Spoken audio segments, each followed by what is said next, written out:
मंगली भवन अमंगलहारी द्रव्योषुध शीरति अजय बिहारी।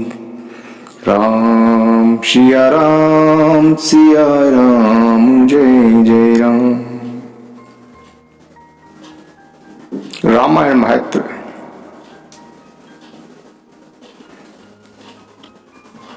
मृत्यु लोक के दुखी और संतत लोगों के उद्धार के लिए संत तुलसीदास जी ने अपनी लेखनी से उसी प्रकार रामायण का अवतरण किया जिस प्रकार अपने पुरखों के उद्धार के लिए भगीरथ ने स्वर्ग से गंगा जी का अवतरित किया था। गंगा को पृथ्वी पर लाने के लिए भगीरथी ने कठोर तप किया था, जबकि राम कृपा से श्री तुलसीदास जी के हृदय से रामायण सहज ही प्रवाहित हो उठी। रामायण में कठिनता और कठोरता का लेस मात्र नहीं है, इसीलिए कलयुग में रामायण को मुक्ति और भक्ति का सबसे सरल साधन बताया गया है। रामायण समस्त पापों को नष्ट करके स्वर्ग और मुक्ति की ओर ले जाने वाली एक दिव्य सीढ़ी के समान है। जो इसका पाठ करता है तथा जो इसे सुनता है, यम के दूत उसका कुछ भी नहीं बिगाड़ पाते। कहते हैं कि एक बार कहीं रामायण का पाठ हो रहा था, वहां से गुजरते हुए एक ऐसे व्यक्ति के कानों में इस पावन ग्रंथ की कुछ चौपाइयां पड़ी जिसने कभी कोई सत्कर्म नहीं किया था, जो आजीवन पाप कर्मों में लिप्त रहा था। रामायण के अमृत तुल्य कुछ शब्द ही उसके कानों में पड़े थे कि उसका प्राणांत हो गया।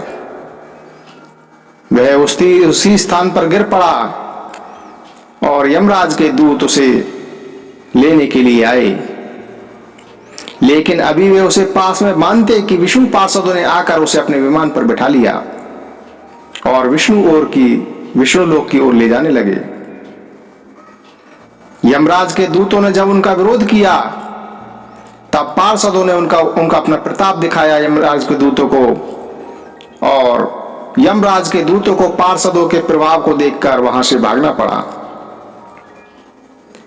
यमराज के दूत रोते हुए बिलखते हुए यमराज के पास पहुंचे और यमराज को बताने लगे कि हे प्रभु, पृथ्वी लोक में तुलसीदास नाम के एक राम भक्त संत कवि ने सरल भाषा में रामचरित नामक एक दिव्य ग्रंथ की रचना की है।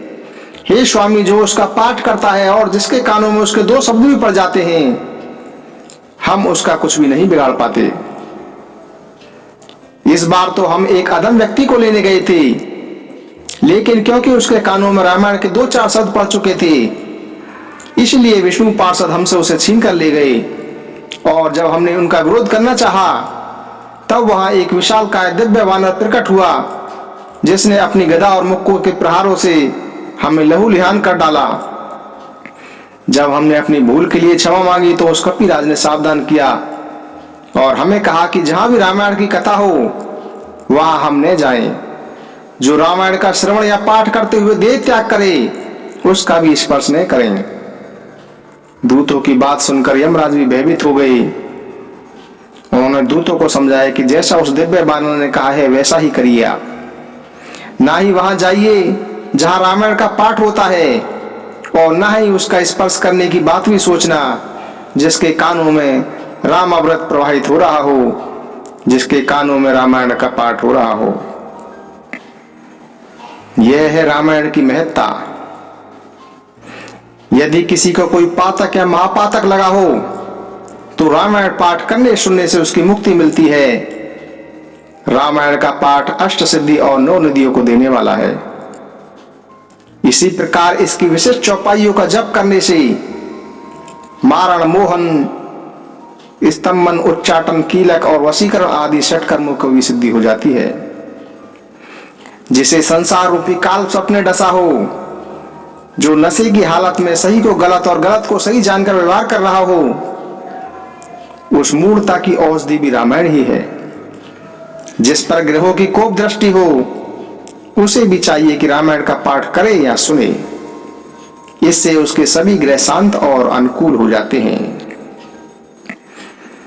श्री राम जय जय राम, श्री राम जय जय राम, श्री राम जय जय राम, श्री राम जय जय राम।